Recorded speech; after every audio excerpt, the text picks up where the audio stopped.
ذلك صناعة مصرية بس هتطلع كويسة. فمش ضروري يعني نقعد بقى نعمل فيها حاجات غريبة كده ونسخن ونعمل حاجات غريبة، فناكلها عادي يعني. انا بحب البساطة.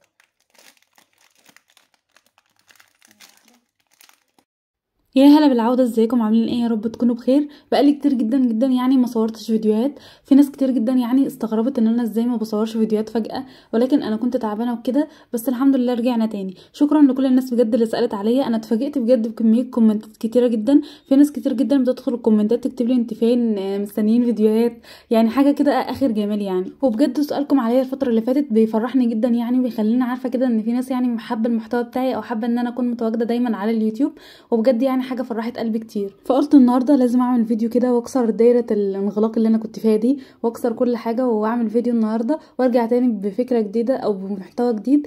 فقررت النهارده ان انا اعمل لكم ريفيو على حاجه اشتريتها للمكتب بتاعي، وحاجه فرقت كتير كتير جدا، وحاجه يعني انا انصح كل شخص بيتابع الفيديو ده النهارده انه يشتري الحاجه دي، وانها تكون دايما موجوده على مكتبه. من فتره كبيره وانا عينيا بتوجعني ومش بقدر اركز وانا بذاكر، وعينيا كده بتخلي الكلام ملغوش او في زغلله في عينيا فمش شايفه كويس. عشان كده قررت ان انا اغير اضاءه المكتب بتاعي او اخلي الغرفه بتاعتي تكون اضاءتها عاليه شويه. فقررت ان انا اشتري اباجوره انها تكون موجوده على المكتب، واقدر ان انا اتحكم فيها في اي وقت، وان انا اعلي الاضاءه او ان انا اخفض الاضاءه زي ما انا عاوزه، وكمان اقربها من الكتب او من الكتاب اللي انا بذاكر فيه عشان اقدر اركز اكتر. وبصراحه ده كان هدف من اهدافي في 2025، ان انا اكون بيئه مذاكره كويسه، وان انا اقدر اركز فيها اكتر، او ان انا اطلع باكبر استفاده من المذاكره. وطبعا كلنا عارفين ان احنا لما نقعد نذاكر كتير جدا ونقعد كتير جدا ماسكين الكتاب عيننا بتوجعنا، وخاصه لو كانت الاضاءه قليله او الاضاءه مش كافيه ان احنا نركز اكتر. عشان كده الاباجوره دي هتساعدكم ان انتوا تذاكروا، وهتكون الحل الامثل ان انتوا تفضلوا قاعدين على الكتاب لاكبر وقت ممكن ومن غير ما تتعبوا او عينيكم توجعكم، وهتقدروا كمان ان انتوا تقعدوا لفترات مذاكره طويله جدا من غير ارهاق. عشان كده بنصحكم ان انتوا تشتروا الاباجوره دي،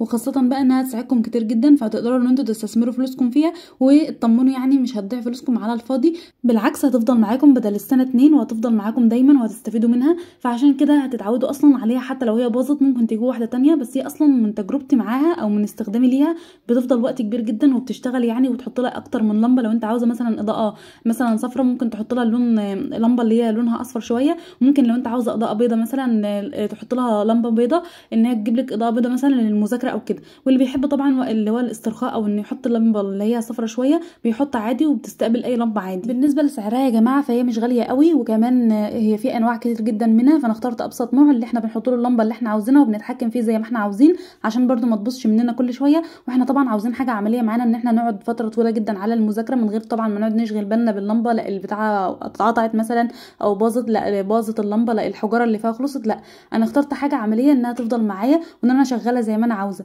احط لها اللمبه اللي انا عاوزاها واشغلها زي ما انا عاوزه. انا حاسه ان انا بتكلم بالتفصيل، بس ده فعلا حاجه جميله جدا، وانا جربت انواع كتير او شفت انواع كتير وما عجبنيش الا دي، عشان كده اخترتها في النهايه. اما بالنسبه لسعرها فانا كنت جايباها ب 200 جنيه تقريبا او 250 مش فاكره، هي بتوصل بقى سعرها من 200 وانت طالعه، او ممكن تجيبها اقل من 200 على حسب المكان اللي انت فيه.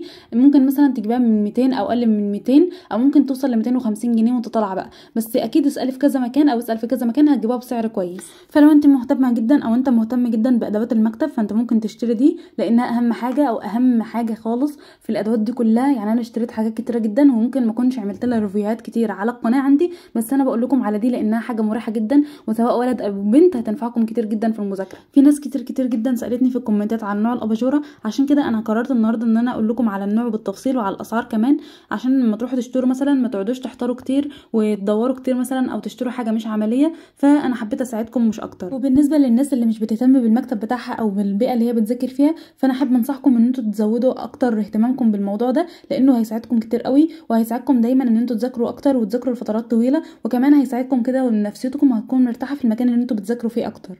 ممكن تبداوا بالاباجوره لانها اهم حاجه انا اشتريتها لحد النهارده في الحاجات اللي انا اشتريتها للمكتب دي كلها، وهي حاجه مهمه جدا، وممكن اصلا استغنى عن حاجات كتير لكن ما اقدرش ان انا استغنى عنها لانها عمليه جدا معايا. فانتوا ابداوا اشتروها، او لو عندكم عادي يعني ممكن تبداوا برضو تشتروا اللي هو منظمات الاقلام، وكمان ممكن تشتروا منظمات للكتب لانها بتشتغل مثلا منظمات الكتب دي بتشتغل زي ما انتوا شايفين كده قدامكم، بتشتغل الكتب كلها جواها وبتبقى حاجه كده منظمه، يعني لما نعوز الكتاب بنشتغله او بننظم كل حاجه، فبالتالي بنبقى مركزين اكتر على الماده اللي احنا عاوزين نذاكرها. وبس كده. انا كنت بس حبيت ان انا اقول لكم على الاباجوره او على الحاجات اللي انا استخدمتها، مش بس الاباجوره، حبيت بس ان انا يعني الفت النظر او الفت انتباهكم لادوات المكتب وكده. حبيت برضو ان انا كل حاجه هجربها باذن الله، وده قرار خدته من زمان او من قبل ما ابدا حتى في اليوتيوب، ان انا لما هلاقي حاجه كويسه او هلاقي تجربه او هلاقي طريقه مذاكره يعني معينه، او اي حاجه انا جربتها وجابت معايا نتيجه، هطلع واشاركها مع الناس، او هيبقى عندي اللي هو بوزيتيف انرجي كده ان انا اشاركه مع غيري، وان انا حتى افيد غيري. حتى لو انا يعني واقعه في حاجات كتير جدا، ممكن يعني اكون واقعه في حاجات كتير جدا في حياتي، بس انا زي اي شخص او زي اي انسان بيحاول او انه بيسعى انه يجتهد او انه يكون له قيمه، او انه يعمل حاجه جديده، او انه يضيف قيمه لغيره، او انه يضيف حتى اي حاجه جديده للحياه. حتى لو انا بقع ده حاجه طبيعيه، لان انا انسان وطبيعي ان انا اغلط او ان انا اعمل حاجات غلط، فعادي لازم ان انا احاول على طول. ودايما بقول لنفسي ان انا لازم احاول، وكل يوم او كل مرحله لازم اطور من نفسي اكتر. والكلام ده النهارده انا مش طالعه ان انا احفز حد، او ممكن انتوا تسمعوني بقول الكلام ده فتتحفزوا عادي، بس انا حابه اوجه رساله لنفسي، او ان انا اسلط الضوء على نفسي اكتر في حته ان انا انسان ودايما بغلط عادي، ان انا اتعلم من اغلاطي، او ان انا على الاقل ان انا احاول اكون شخص كويس، او ان انا بطور من نفسي اكتر، او ان انا بضيف قيمه لنفسي او لغيري. فده حاجه في حد ذاتها جميله. حبيت ان انا اخرج من زون المثاليه شويه، او من زون الضغط اللي انا حاطاه على نفسي ده، لاني محمله نفسي فوق طاقتها، او يمكن ضغط كبير جدا. وخاصه ان انا الفترات دي انا بدرس، وخاصه ان انا الكليه بتاعتي من الكليات الطبيه، وكليتي عمليه جدا، وبنزل امتحن كتير جدا، امتحانات كتيره جدا طول السنه او طول الترم. يعني انا بمتحن امتحانات ما حدش يقدر يتحملها، عندنا ضغط كبير جدا. فده غير برضو ان انا بعمل فيديوز، فالموضوع ده كبير جدا عليا الفتره دي، وانا حسيت بضغط كبير، او ان انا حسيت ان انا ضغط نفسي ضغطه كبيره قوي. فعاوزاكم بس تعرفوا ان انا لو كنت اختفيت من عمل الفيديوهات لفتره، فده بسبب ان انا كنت مضغوطه، او كنت تعبانه، او كان في ضغط كبير جدا عليا، فما قدرتش ان انا ادي للقناه حقها واديكم حقكم. فحقكم عليا، وحابه ان انا يعني ما اكونش ان انا قصرت في حقكم، وان انتوا كمان تكونوا دايما بتحبوني، سواء ان انا عملت فيديوهات او ما عملتش، لان انا عارفه ان السوشيال ميديا يعني في زي ما في انا بعمل فيديوهات، في كتير زي بيعملوا فيديوهات، ولكن الحاجه اللي انا بتمناها او اطلبها لنفسي من ربنا ان اكون سبت اثر جميل في قلب كل حد اتفرج عليا في يوم، او ان حد يكون فاكرني دايما، او ان انتوا تذكروني في دعواتكم. ودي حاجه جميله جدا جدا انا شفتها منكم الفتره اللي فاتت، وخاصه لما انا اختفيت من عمل الفيديوهات لقيت ناس كتير جدا جدا بتسال عليا، وده حاجه فرحتني جدا والله.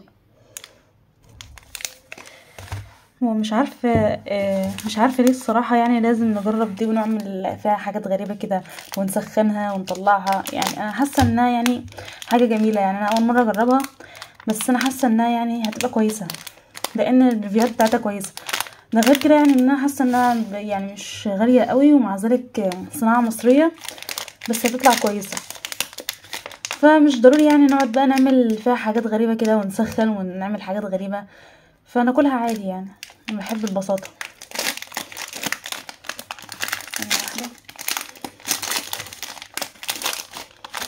اول مره اجربها، فدي كانت النتيجه.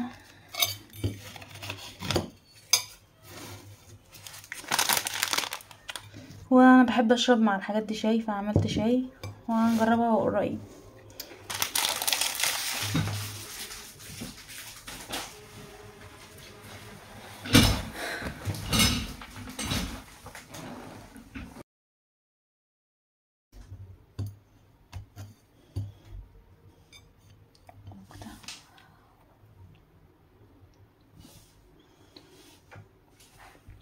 طعمها حلو قوي، طعمها جميل، احسن ما تسيحها بقى وكده. حاسه انها المفروض تكون تتاكل بالطريقه دي احسن من الطرق الغريبه التانية، بس هي طعمها حلو. وبس كده، اتمنى الفيديو يكون عجبكم واستفدتم، واتمنى كمان ان انتوا تعملوا لايك للفيديو ده وشير، وكمان تكتبوا لي كومنتات جميله جدا جدا. ولو اول مره بتشوفوني ما تنسوش تشتركوا في القناه عشان يوصلكم كل جديد، وبجد هستنى كومنتاتكم الجميله وتشجيعكم ليا، واتمنى بجد ان انا اكون سبت اثر جميل في قلوبكم.